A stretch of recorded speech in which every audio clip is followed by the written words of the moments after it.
Hello my friends and welcome back. Thank you very much for being with me again today. This article that I will share with you in this video, I think will be remembered as one of the most idiotic points in the war against Russia. And it's not only irrational, I think it's crazy. It's crazy because of the whole situation it creates. Let me read you only the headline, and then I'm gonna go with the whole article, but the headline is so crazy that I don't even know if this is not an invitation to be hit with other kind of weapons. And I'm not talking about Ukraine being hit with other kind of weapons, but Great Britain. But the Great Britain seems to me are either, the guys in charge are either irrational, or I don't know, irrational by thinking they will not be hit, the Russians will not dare. I have no idea what's in this guy's head. But let me read you this and then we're going to discuss. So this comes from the Telegraph. And please look how the issue is put, how the problem is put on the table. How long-range Storm Shadow missiles could help Ukraine destroy the Crimea bridge. And this is what they place. All right, so this is the Telegraph. As far as I know, this is a British media outlet. So how long-range Storm Shadows missiles could help Ukraine destroy the Crimea bridge, Kerch bridge. What do you think, Mr. Hoffman? Fabian, I have a little gut feeling here. What do you think will happen if that happens? Guys, what do you think will happen? Some of you, who I think might, I don't want to insult anybody, but let's put it bluntly. Some of you will think nothing. The Russians will not dare to do anything. Possible, very possible, probable? No, I think 10% I give you. But hey, that's my assessment, that's your assessment, okay? Doesn't mean that my assessment is better than yours, because I don't know you. But my assessment is 10%. What do you think the percentage would be for the Russians to do something to the Ukrainians? From, let's say, 0 to 100. Something bad. Not, the missiles, something that would escalate. Like worse than it was before.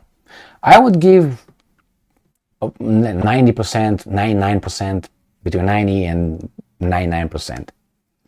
What is the chance, or let's say again from 0 to 100, the Russians to hit, I don't know, London? I don't know, 5%? And I'm not talking about, Calibre cruise missiles or Grad missiles or S-300s. I'm talking about something else. What do you think would be? I would say 10% or 5%. 5%. Now, would you take that chance?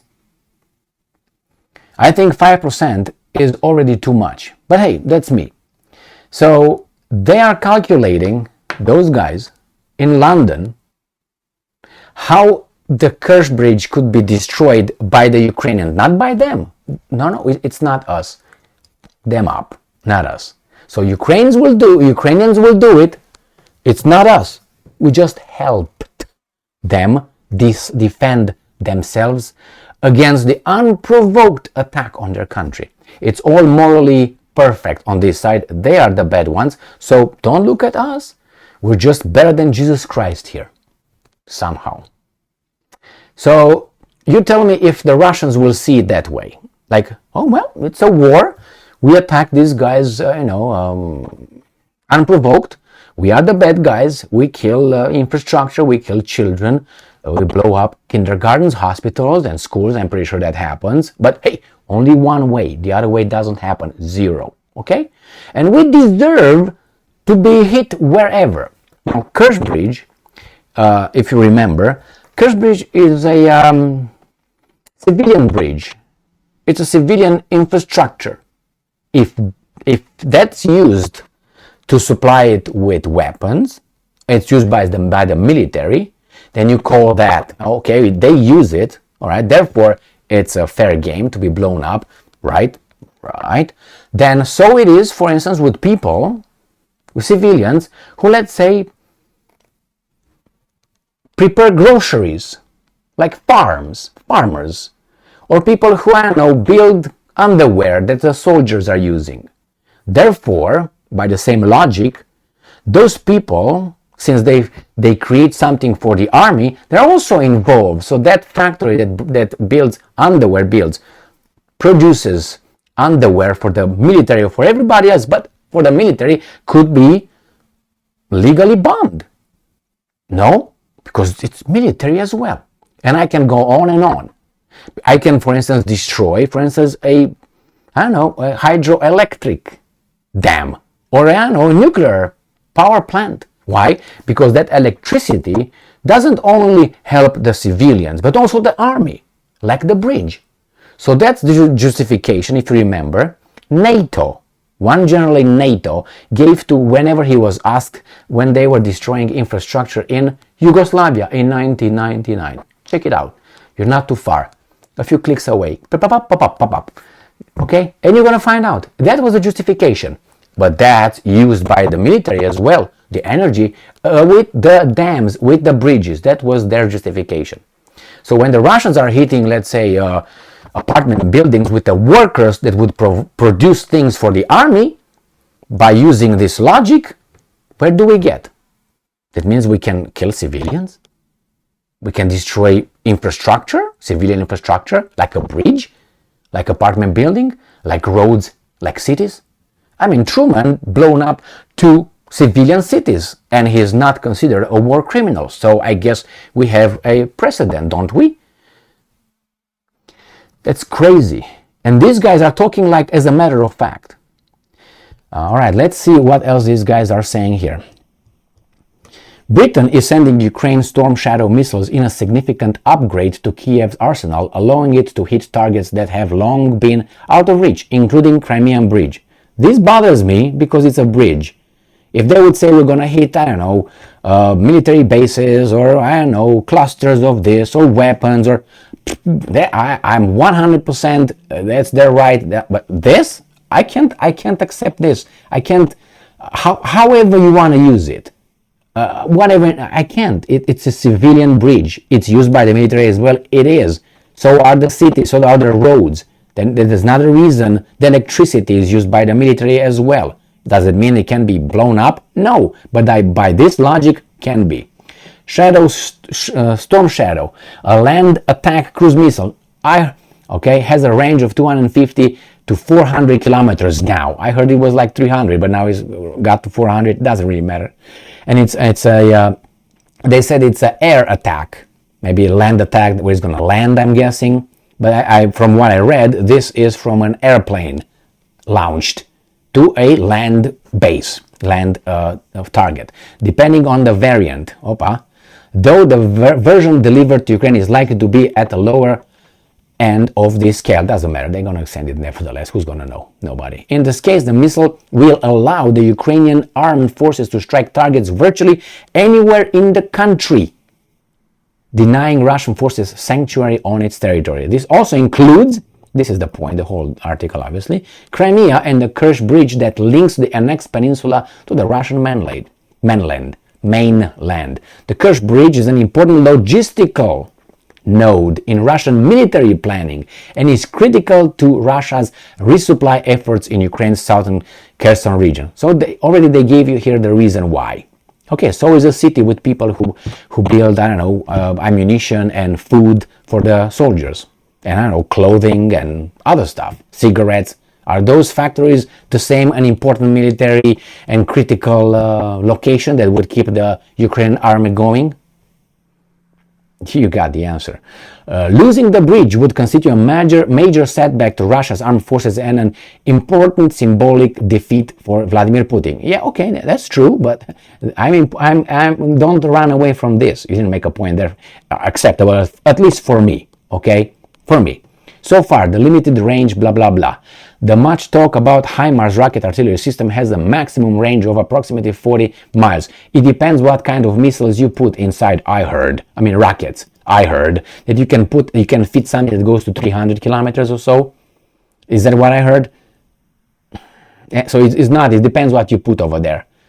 So anyway, they tell you here, an airstrike on the target using fighter jets would likely be too risky given the density of air defense systems around the bridge. But a low-flying and stealth cruise missile like the Storm Shadow are difficult to intercept, especially when launched in salvo attacks where multiple cruise missiles engage the target simultaneously, ideally approaching from different directions.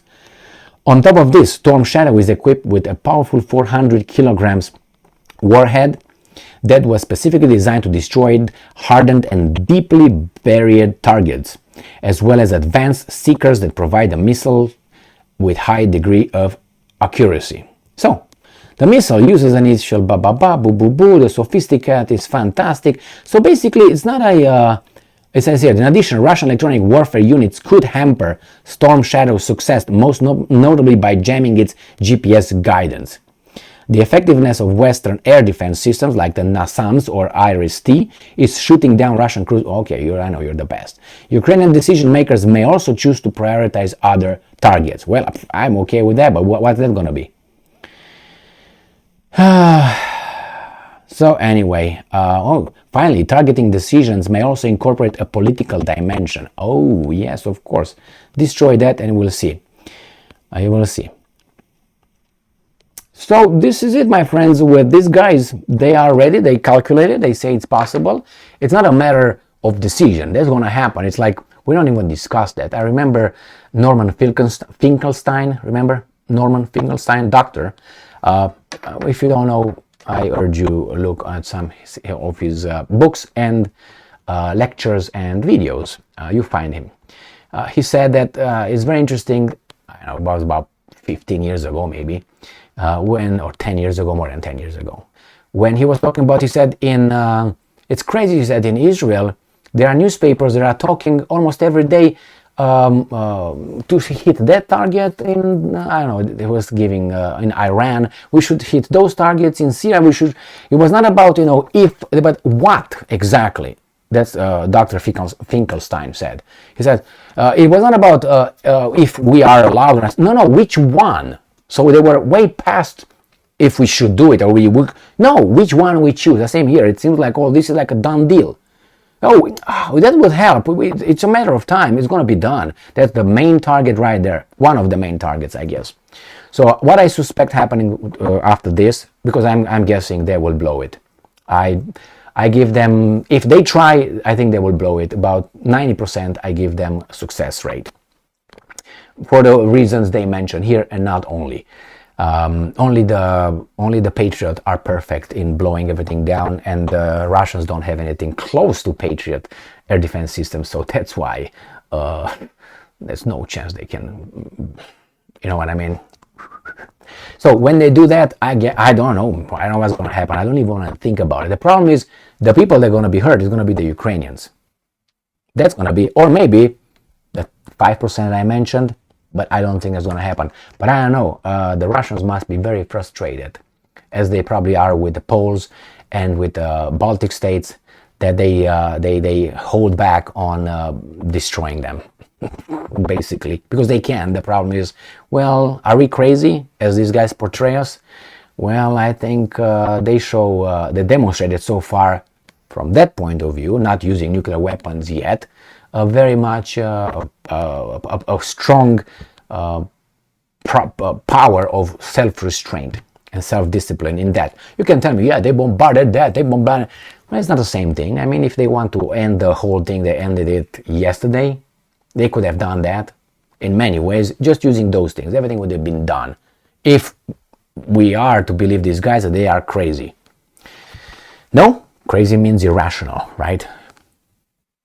It means that an irrational person, a crazy person, doesn't really understand consequences. So if these guys would say, oh, let's do it, we're going to destroy them, yeah, they don't think of the consequences, but they do. That's why they don't do it. Thank you very much for being with me again today.